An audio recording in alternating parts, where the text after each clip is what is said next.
TBT 9, gros moment de gêne. Valérie Benaïm balance sur une animatrice connue. Aujourd'hui la team, on revient sur un moment assez tendu qui s'est passé sur le plateau de TBT 9 le 20 mars, et franchement, ça a fait réagir pas mal de monde au départ, ambiance tranquille autour de Cyril Hanouna. Les chroniqueurs discutent, ça rigole, chacun balance ses petites anecdotes, bref, du classique. Mais à un moment, une question un peu piquante arrive sur la table. C'est qui, pour toi, la pire chroniqueuse de l'histoire de l'émission? Et là, gros blanc. Valérie Benaïm est un peu gênée, elle explique direct qu'elle n'aime pas faire de la peine. Elle essaie d'éviter, elle tourne autour, mais bon, tout le monde insiste un peu. Et finalement, elle lâche. Elle raconte qu'une animatrice très connue est venue une fois sur le plateau, mais que ça ne s'est pas du tout passé comme prévu. Présenter une émission et être chroniqueur, c'est deux mondes différents.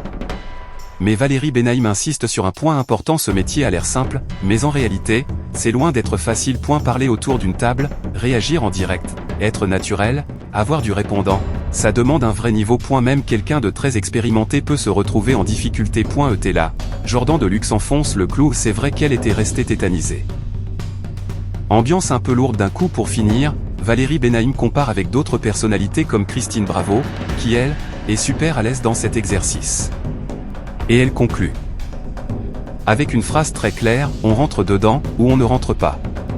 Et franchement, ça résume tout. Ce moment relance un vrai débat. Être chroniqueur, ça peut paraître facile de l'extérieur, mais en vrai, faut être rapide, à l'aise, et savoir gérer la pression du direct. Sinon, ça peut vite tourner au malaise. Voilà les amis, c'était Actus sans filtre.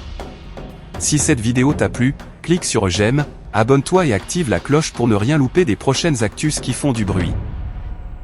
Laisse ton avis en commentaire, on veut savoir ce que tu en penses.